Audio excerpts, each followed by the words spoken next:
कभी कभी बदला लेने के लिए इंसान को खुद राक्षस बनना पड़ता है और इस कहानी में एक लड़की अपने पति के कातिलों को मारने के लिए एक ऐसे इंसान के पास जाती है जिसने पूरी जिंदगी सिर्फ लोगों की जान ली है। लेकिन धीरे धीरे यह मिशन सिर्फ बदले तक सीमित नहीं रहता, क्योंकि इस खतरनाक रास्ते पर चलते चलते एक खूनी कातिल पहली बार किसी के लिए बदलने लगता है। और यहीं से शुरू होती है एक ऐसी कहानी जहां प्यार भी है और दर्द भी। तो चलिए बिना समय बर्बाद किए शुरू करते हैं ओ रोमियो की पूरी कहानी। कहानी की शुरुआत होती है उस्तरा नाम के एक सुपारी किलर से। उस्तरा बाहर से जितना शांत दिखता है, अंदर से उतना ही खतरनाक इंसान है। उसके लिए किसी की जान लेना कोई बड़ी बात नहीं है। वो अपने घर में बैठकर गिटार बजा रहा होता है, जैसे उसकी जिंदगी में कोई परेशानी ही ना हो। तभी उसका साथी छोटू उसके पास आता है और बताता है कि खान का फोन आया है। खान एक इंटेलिजेंस ऑफिसर है जिसने कई साल पहले उस्तरा की जान बचाई थी, इसलिए उस्तरा उसके सामने कभी पूरी तरह मना नहीं कर पाता। खान उसे तुरंत मिलने के लिए बुलाता है। उस्तरा पहले जाने से बचने की कोशिश करता है, लेकिन खान उसे याद दिलाता है कि उसने उसकी जान बचाई थी और अब उसे उसका काम करना ही पड़ेगा। फोन कटते ही उस्तरा को बहुत गुस्सा आता है। वो अपने साथियों पर चिल्लाने लगता है कि खान को कैसे पता चला कि वो घर पर है। तभी उसकी दादी सामने आती हैं और बताती है कि उन्होंने खुद खान को बताया, क्योंकि उन्हें लगता है कि खान उसका भला चाहता है। उस्तरा अपनी दादी की बात मानकर उससे मिलने चला जाता है। वहां पहुंचने पर खान उसे एक काम देता है। उसे जलाल के एक खास आदमी को मारना है। जलाल का नाम सुनते ही उस्तरा के चेहरे का रंग बदल जाता है। ये नाम उसके पुराने जख्मों से जुड़ा हुआ है, लेकिन वो बिना ज्यादा सवाल किए उस काम के लिए तैयार हो जाता है। उस्तरा सीधे उस जगह पहुंचता है जहां उसका टारगेट बैठा होता है। वहां अचानक गोलियां चलने लगती हैं और कुछ ही मिनटों में सब खत्म हो जाता है। उस्तरा अपना काम पूरा कर देता है, लेकिन इस दौरान उसकी जान भी खतरे में पड़ जाती है। बहुत से लोग उस पर हमला कर देते हैं। तभी खान आकर उसकी जान बचा लेता है। अब उस्तरा चुपचाप वहां से वापस लौट आता है। घर पहुंचने के बाद उसे वहां एक लड़की दिखाई देती है जो दरवाजे के पास खड़ी होती है। वो लड़की बहुत शांत है, लेकिन उसकी आंखों में ऐसा दर्द है जो साफ दिखाई देता है। उसका नाम अफसा है। वो उस्तरा के पास आती है और उसे एक आदमी को मारने की सुपारी देती है। उस्तरा पहले तो इस बात पर हंसने लगता है। उसे लगता है कि ये कोई मजाक है, लेकिन जब अफसा जलाल का नाम लेती है तो वो चौंक जाता है। उस्तरा उससे पूछता है कि उसे उसका पता कैसे मिला। अफसा बताती है कि उसे एक चाची की दुकान से उसके बारे में पता चला। उस्तरा उसे समझाने की कोशिश करता है कि वो जिन लोगों से दुश्मनी लेने की बात कर रही है वे बहुत ताकतवर है, उनसे लड़ना आसान नहीं है। फिर वो उससे पूछता है कि बदले में उसे क्या मिलेगा। अफसा कुछ देर चुप रहती है, फिर धीरे से कहती है कि वो जो चाहेगा वो करने को तैयार है। ये सुनकर वहां मौजूद सभी लोग चुप हो जाते हैं। उस्तरा को समझ आ जाता है कि ये लड़की बहुत टूट चुकी है। वो उसे समझाता है कि वो इस रास्ते पर ना जाए, लेकिन अफसा कुछ नहीं बोलती और वहां से चली जाती है। उस रात अफसा अपने घर जाकर खुद को खत्म करने की कोशिश करती है, लेकिन तभी उसके दिमाग में अपने पति की यादें आने लगती हैं। वो एक समय बहुत खुश थी। उसे महबूब नाम के एक लड़के से प्यार था। दोनों ने शादी भी कर ली थी, लेकिन उनकी जिंदगी ज्यादा समय तक खुश नहीं रह पाई। महबूब जल्दी पैसे कमाने के चक्कर में गलत लोगों के साथ काम करने लगा। उसने सोचा कि वो जल्दी पैसे कमा लेगा और अपनी पत्नी को अच्छी जिंदगी देगा, लेकिन उसे नहीं पता था कि वो किस जाल में फंस चुका है। एक दिन जब उसने ये काम छोड़ने का फैसला किया, उसी दिन उसकी बेरहमी से हत्या कर दी गई। कोर्ट में केस चला, लेकिन वहां भी सच्चाई सामने नहीं आई। महबूब को ही गलत साबित कर दिया गया और उसकी मौत को सही बता दिया गया। उसी दिन अफससा के अंदर कुछ टूट गया और उसी दिन उसने फैसला कर लिया कि वो उन सभी लोगों से बदला लेकर रहेगी जिन्होंने उसकी जिंदगी बर्बाद की। अब उसके पास जीने की सिर्फ एक ही वजह थी और वो थी सिर्फ बदला। लेकिन सवाल ये था कि क्या वो अकेले इतना बड़ा बदला ले पाएगी और क्या उस्तरा उसकी मदद करेगा, या फिर ये रास्ता दोनों की जिंदगी खत्म कर देगा। यहीं से इस कहानी की असली शुरुआत होती है। अफसा के जाने के बाद भी उस्तरा के दिमाग में उसकी बातें घूमती रहती है। वो ऊपर से कितना भी कठोर क्यों ना दिखता हो, लेकिन अंदर से वो समझ चुका होता है कि उस लड़की के अंदर कितना दर्द छुपा है। वो कई बार अपने आप से पूछता है कि आखिर कोई लड़की इतनी बड़ी दुश्मनी क्यों लेगी जब तक कि उसके साथ कुछ बहुत बुरा ना हुआ हो। अगले दिन सुबह जब उस्तरा अपने घर की छत पर टहल रहा होता है, उसकी नजर नीचे सड़क पर पड़ती है। वो देखता है कि आफसा वही बैठी हुई है, उसके घर की तरफ देख रही है, जैसे उसे कहीं और जाना ही नहीं है। छोटू उसे बताता है कि वो सुबह से वहीं बैठी है और कुछ भी खा पी नहीं रही। उस्तरा पहले तो उसे नजरअंदाज करने को कहता है और बोलता है कि थक कर खुद ही चली जाएगी, लेकिन शाम तक जब वो वहीं बैठी रहती है तो उसे समझ आ जाता है कि ये लड़की इतनी आसानी से हार मानने वाली नहीं है। इसी बीच उस्तरा को एक जगह जाना पड़ता है जहां उसे कुछ लोगों से मिलना होता है। वहां डांस और पार्टी चल रही होती है, लेकिन उसका मन कहीं और लगा होता है। बार बार उसके दिमाग में वही लड़की घूम रही होती है जो उसके घर के बाहर बैठी है। जब वो रात को वापस लौटता है तो देखता है कि आफसा अभी भी वहीं बैठी हुई है। अब वो छोटू से कहता है कि उसे अंदर ले आओ। आफसा अंदर आती है। उसके चेहरे पर थकान साफ दिख रही होती है, लेकिन उसकी आंखों में अभी भी वही जिद होती है। उस्तरा उससे कहता है कि जिसका नाम तुमने लिया था वो फिर से बताओ। आफसा कहती है कि वो जलाल को मारना चाहती है। ये सुनकर वहां बैठे सभी लोग हंसने लगते हैं। उन्हें लगता है कि ये लड़की पागल हो गई है जो इतने बड़े लोगों से दुश्मनी लेने की बात कर रही है। उस तरह उसे गंभीरता से समझाता है कि जलाल कोई आम आदमी नहीं है। अगर उसे पता चल गया कि तुम उसके खिलाफ कुछ कर रही हो तो वो तुम्हें जिंदा नहीं छोड़ेगा। आफसा बिना डरे कहती है कि उसे मरने से डर नहीं लगता। उस तरह उससे पूछता है कि क्या उसने कभी बंदूक चलाई है। वो धीरे से सिर हिला देती है कि नहीं। तब उस तरह कहता है कि किसी की जान लेना आसान नहीं होता। ये सिर्फ गुस्से से नहीं होता, इसके लिए हिम्मत चाहिए, दिल चाहिए और सब कुछ खो देने की तैयारी चाहिए। आफसा उसकी टेबल पर रखी बंदूक की तरफ देखती है और पूछती है कि क्या वो उसे चलाना सिखाएगा। उस तरह थोड़ी देर तक उसे देखता रहता है, फिर पूछता है कि बदले में उसे क्या मिलेगा। आफसा कुछ देर चुप रहती है। उसकी आंखों में आंसू आ जाते हैं। वो टूटे हुए शब्दों में कहती है कि वो जो चाहेगा वो करने को तैयार है। उस तरह को पहली बार महसूस होता है कि ये लड़की कितनी मजबूर है। वो उसे रोकता है और कहता है कि वो गलत रास्ते पर जा रही है। वो उसे वापस घर जाने को कहता है और कहता है कि अभी भी समय है। आफसा चुपचाप वहां से चली जाती है, लेकिन अब उस तरह के अंदर कुछ बदल चुका होता है। उसे पहली बार लगता है कि शायद ये लड़की सच में बहुत बड़ा दर्द झेल चुकी है। कुछ दिन बाद आफसा फिर से वहां आती है। इस बार उस तरह उसे बाहर नहीं बैठने देता। वो उसे अंदर बुला लेता है। धीरे धीरे वो उसके घर में रहने लगती है। शुरुआत में सब लोग उसे अजीब नजरों से देखते हैं, लेकिन उस तरह उसे रहने देता है। वो उसे बंदूक पकड़ना सिखाता है, निशाना लगाना सिखाता है और ये भी सिखाता है कि डर को कैसे काबू में रखा जाता है। आफसा हर दिन थोड़ी थोड़ी मजबूत होने लगती है, लेकिन उसके अंदर का दर्द अभी भी वैसा ही रहता है।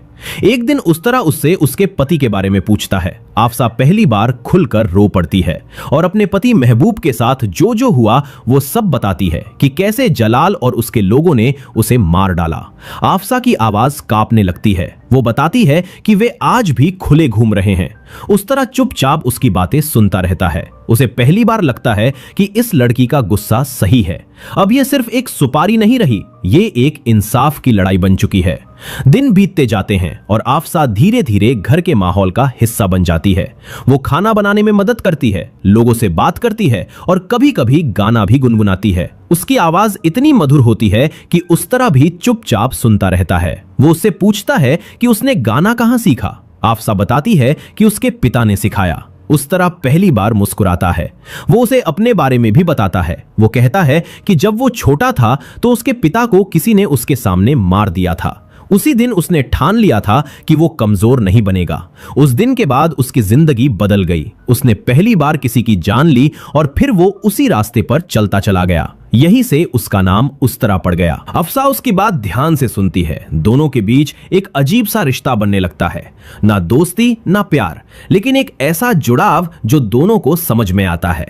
लेकिन कहानी यही नहीं रुकती, क्योंकि जिन लोगों से अफसा बदला लेना चाहती है वे भी अब हरकत में आने वाले थे और आने वाले दिनों में जो होने वाला था वो इन दोनों की जिंदगी हमेशा के लिए बदलने वाला था। समय धीरे धीरे बीत रहा होता है और अब अफसा पहले से कहीं ज्यादा मजबूत दिखने लगी होती है। उस तरह उसे हर दिन नई नई चीजें सिखाता है, लेकिन सबसे ज्यादा वो उसे अपने डर पर काबू करना सिखा रहा होता है, क्योंकि उसे पता है कि अगर दिल डर गया तो हाथ कभी ट्रिगर नहीं दबा पाएगा। अब अफसा पहले जैसी डरी हुई लड़की नहीं रही, इसलिए एक दिन मौका देखकर अफसा अकेले ही अपने पहले टारगेट को मारने निकल जाती है। उसे पता होता है कि इंस्पेक्टर पाथरे एक खास जगह पर आने वाला है। वो चुपचाप वहां बैठकर उसका इंतजार करने लगती है। उसके हाथ में उस तरह की बंदूक होती है और दिल बहुत तेज धड़क रहा होता है। जैसे ही इंस्पेक्टर वहां पहुंचता है, अफसा उसके पास जाने लगती है। वो बंदूक निकालकर उसे मारना चाहती है, लेकिन उसी समय उसकी टक्कर एक वेटर से हो जाती है और चाय गिर जाती है। इतने में इंस्पेक्टर वहां से निकल जाता है और उसका पहला मौका हाथ से चला जाता है। अफसा परेशान हो जाती है। उसे लगता है कि शायद वो ये सब नहीं कर पाएगी, लेकिन तभी वो देखती है कि एक आदमी टॉयलेट की तरफ जा रहा है। ये वही आदमी था जिसने कोर्ट में उसके पति को अपराधी साबित किया था। अफसा उसके पीछे चली जाती है। वो बंदूक निकालकर उसके सामने खड़ी हो जाती है, लेकिन वो आदमी चालाक होता है। वो अफसा को बातों में उलझाकर उस पर हमला कर देता है। फिर वो उसे मारने ही वाला होता है कि तभी पीछे से उस्तरा आ जाता है। उस्तरा एक ही पल में उसे खत्म कर देता है और अफसा की जान बच जाती है। अफसा कांप रही होती है। ये पहली बार था जब वो इतने करीब से मौत के सामने खड़ी हुई थी। उस्तरा उसे डांटता नहीं, बल्कि शांत होकर कहता है कि किसी की जान लेना इतना आसान नहीं होता। सिर्फ गुस्से से कुछ नहीं होता, इसके लिए दिल को पत्थर बनाना पड़ता है। वो उसे अपने साथ वापस घर ले आता है। अब मामला और बड़ा हो चुका होता है। एक बड़ा वकील मारा जा चुका था और शहर में हलचल मचने लगती है। खान को भी इस बात की खबर मिलती है। वो उस्तरा को फोन करके कहता है कि अब सब संभल कर करना होगा, क्योंकि अब सबकी नजर उस पर है। उस्तरा को भी एहसास हो जाता है कि अब पीछे हटने का रास्ता नहीं है। इसी बीच अफसा घायल हो जाती है। उस्तरा उसे अपने घर पर ही रहने देता है ताकि वो ठीक हो सके। घर के बाकी लोग भी अब उसे अपनाने लगते हैं। छोटू तो उसे अपनी बहन जैसा मानने लगता है। दिन बीतते जाते हैं और अफसा धीरे धीरे ठीक होने लगती है। वो अब घर के माहौल में घुलने लगती है। अफसा उस्तरा के साथ कैरम खेलती है और फिर जीत भी जाती है, जिसे देखकर सब हैरान भी है और बहुत खुश भी। उस्तरा भी उसके साथ समय बिताने में लगा होता है। उसे खुद समझ नहीं आता कि उसके अंदर क्या बदल रहा है। वो एक ऐसा आदमी था जिसे किसी से कोई फर्क नहीं पड़ता था, लेकिन अब अगर अफसा थोड़ी देर भी नजर ना आए तो उसे बेचैनी होने लगती है। एक रात जब सब सो रहे होते हैं, तब उस्तरा कुछ लड़कियों को घर लेकर आता है। ये उसकी पुरानी जिंदगी का हिस्सा था, लेकिन उस रात जब अफसा उन आवाजों को सुनती है तो वो सो नहीं पाती। वो बाहर आकर बैठ जाती है और धीरे धीरे गाना गुनगुनाने लगती है। उसकी आवाज सुनकर उस्तरा नीचे आ जाता है। वो उससे पूछता है कि वो इतनी अच्छी तरह गाना कैसे गा लेती है। अफसा उसे बताती है कि संगीत ही उसकी जिंदगी था, क्योंकि उसने बचपन से यही सीखा था। उस्तरा उसकी बातों को चुपचाप सुनता है। अब दोनों के बीच एक गहरा जुड़ाव बन चुका होता है। दोनों एक दूसरे के दर्द को समझने लगे होते हैं। लेकिन इसी बीच उस्तरा को खान का फोन आता है। खान उसे बताता है कि जल्द ही एक बड़ा ड्रग्स का सौदा होने वाला है और उसे वहां जाना होगा। उस्तरा तैयार हो जाता है। छोटू मजाक में कहता है कि काम खत्म करके सब लोग कहीं बाहर घूमने चलेंगे। उस्तरा अफसा से भी पूछता है कि क्या वो उनके साथ जाना चाहती है। अफसा कुछ देर सोचती है, फिर धीरे से कहती है कि नहीं। वो कहती है कि वो अब यहां से वापस जाना चाहती है। उस्तरा हैरान हो जाता है। वो उससे पूछता है कि अचानक क्या हुआ। अफसा कहती है कि उसे लगता है कि वो इस रास्ते के लिए नहीं बनी है। वो किसी की जान नहीं ले सकती। उस्तरा उसे समझाता है कि अगर वो अपनी लिमिट पार नहीं करेगी तो वो कभी बदला नहीं ले पाएगी। वो उसे उसके पति की आखिरी रात के बारे में बताता है कि कैसे उसे धोखे से मारा गया था। ये सुनकर अफसा के अंदर फिर से वही आग जल उठती है और इस बार वो फैसला कर लेती है कि अब वो पीछे नहीं हटेगी। वो उस्तरा के साथ जाने के लिए तैयार हो जाती है, लेकिन उसे नहीं पता था कि आगे जो होने वाला है वो सिर्फ बदले की लड़ाई नहीं होगी, बल्कि उनकी जिंदगी की सबसे खतरनाक शुरुआत होगी। अब कहानी यहां से और ज्यादा खतरनाक मोड़ लेने लगती है। उस्तरा और उसके साथी एक बड़े मिशन के लिए निकलते हैं, जहां उन्हें जलाल के लोगों के खिलाफ काम करना होता है। रास्ते में सब कुछ सामान्य लगता है, लेकिन खतरा हर पल उनके आसपास घूम रहा होता है। जैसे ही वे लोग अपने रास्ते पर आगे बढ़ रहे होते हैं, अचानक उन पर हमला हो जाता है। जलाल के लोगों को शायद पहले से खबर मिल चुकी होती है। चारों तरफ गोलियां चलने लगती हैं। उस्तरा के कई साथी घायल हो जाते हैं और कुछ वहीं मारे भी जाते हैं। अफसा पहली बार इतनी बड़ी फायरिंग देख रही होती है। उसका दिल बहुत तेज धड़क रहा होता है, लेकिन वो खुद को संभालने की कोशिश करती है। उस्तरा उसे छुपने को कहता है और खुद सामने से लड़ता है। इसी बीच कुछ लोग उस्तरा को पकड़ लेते हैं। उसे बांध दिया जाता है और जलाल तक खबर पहुंचाई जाती है कि उनका दुश्मन आखिरकार उनके हाथ लग गया है। जलाल बहुत समय से इसी पल का इंतजार कर रहा होता है। वो गुस्से में कहता है कि आज वो उस्तरा को ऐसी मौत देगा जिसे वो कभी भूल नहीं पाएगा। लेकिन उधर अफसा हार नहीं मानती। वो छिपते छिपाते वहां पहुंचती है जहां उस्तरा को कैद करके रखा गया होता है। वो हिम्मत जुटाकर फायरिंग करती है और किसी तरह उस्तरा को छुड़ा लेती है। दोनों मुश्किल से वहां से बचकर निकलते हैं। इस लड़ाई में उस्तरा के कई साथी मारे जा चुके होते हैं। ये देखकर अफसा को बहुत बुरा लगता है। उसे लगता है कि उसकी वजह से इतने लोग मारे गए। उसे यह भी महसूस होने लगता है कि वो उस्तरा के और करीब आ चुकी है। वो उससे दूर रहना चाहती है क्योंकि उसे डर है कि कहीं उसकी वजह से उस्तरा की जान भी खतरे में ना पड़ जाए। एक रात जब सब सो रहे होते हैं, अफसा चुपचाप वहां से निकल जाती है बिना किसी को बताए। जब सुबह उस्तरा उठता है और उसे पता चलता है कि अफसा वहां नहीं है तो वो बेचैन हो जाता है। वो छोटू से पूछता है लेकिन किसी को कुछ पता नहीं होता। उस्तरा हर जगह उसे ढूंढने लगता है। दूसरी तरफ अफसा ने एक बड़ा फैसला ले लिया होता है। वो अपनी पहचान छुपाकर इंस्पेक्टर पाथरे के करीब पहुंचने की कोशिश करती है। उसे पता होता है कि अगर उसे जलाल तक पहुंचना है तो पहले उसके आसपास के लोगों को खत्म करना होगा। वो अपना नाम और पहचान बदलकर इंस्पेक्टर की जिंदगी में जगह बना लेती है।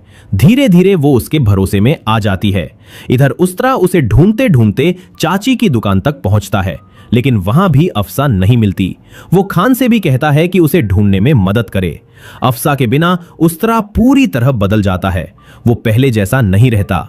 वो गुस्से में आकर जलाल के ठिकानों पर हमला करने लगता है। उसके ड्रग्स के अड्डों में आग लगा देता है। खान इस बात पर उससे बहुत नाराज होता है और कहता है कि वो बिना सोचे समझे काम कर रहा है। लेकिन उस्तरा को अब किसी की परवाह नहीं होती। वो सिर्फ अफसा को ढूंढना चाहता है। इसी बीच उसे एक दिन अचानक अफसा की झलक मिलती है। वो देखता है कि अफसा अब इंस्पेक्टर पाथरे के साथ है। उसने उससे शादी कर ली है और अपनी पहचान छुपा रखी है। ये देखकर उस्तरा अंदर से टूट जाता है। उसे लगता है कि अफसा ने उसे धोखा दिया, लेकिन असल में अफसा ये सब सिर्फ अपने बदले के लिए कर रही होती है। वो जलाल तक पहुंचने के लिए इंस्पेक्टर के करीब आई होती है। एक दिन मौका देखकर अफसा शंकर नाम के उस आदमी को मार देती है जो उसके पति की मौत में शामिल था। उस्तरा दूर से ये सब देख लेता है और उसे समझ आता है कि अफसा अभी भी अपने मकसद के लिए लड़ रही है। वो चाची से पूछता है तो उसे पता चलता है कि खान और अफसा दोनों मिलकर जलाल तक पहुंचने की कोशिश कर रहे हैं। उस्तरा को गुस्सा भी आता है और दुख भी होता है कि उसे इस प्लान में शामिल नहीं किया गया। वो अफसा से मिलने जाता है और उससे पूछता है कि वो उसे छोड़कर क्यों चली गई। अफसा कहती है कि वो नहीं चाहती थी कि उसकी वजह से उस्तरा की जान खतरे में पड़े। वो अकेले ही अपना बदला लेना चाहती थी। उस्तरा उससे कहता है कि वो अब भी उसके साथ है और उसके सारे दुश्मनों को खत्म करेगा। उसकी आंखों में पहली बार साफ दिखता है कि वो अफसा से प्यार करने लगा है, लेकिन अफसा खुद को रोकती है। वो जानती है कि उसका रास्ता खून से भरा हुआ है और इस रास्ते का कोई अंत नहीं होता। लेकिन अब कहानी अपने सबसे खतरनाक मोड़ पर पहुंच चुकी थी, क्योंकि अब सिर्फ एक इंसान बचा था और वो था जलाल, और उससे टकराना आसान नहीं था। अफसा अपना एक टारगेट खत्म कर चुकी होती है और धीरे धीरे जलाल के करीब पहुंच रही होती है। दूसरी तरफ उस्तरा भी सब कुछ जान चुका होता है कि अफसा ने उसे धोखा नहीं दिया था, बल्कि वो खुद को उससे दूर रखकर उसे बचाने की कोशिश कर रही थी। इसी बीच खान अफसा से मिलने के लिए उसे एक ट्रेन में बुलाता है। उसे कुछ जरूरी जानकारी देनी होती है, लेकिन इस मीटिंग की खबर किसी तरह इंस्पेक्टर पाथरे तक पहुंच जाती है। इंस्पेक्टर को पहले से शक हो चुका होता है कि अफसा कुछ छुपा रही है। वो अपने लोगों के साथ उस ट्रेन को रोकने की तैयारी करता है। उधर उस्तरा को भी इस बात का पता चल जाता है कि वहां खतरा है। वो तुरंत वहां पहुंच जाता है। ट्रेन के अंदर खान और उस्तरा की मुलाकात होती है। दोनों के बीच बहस शुरू हो जाती है।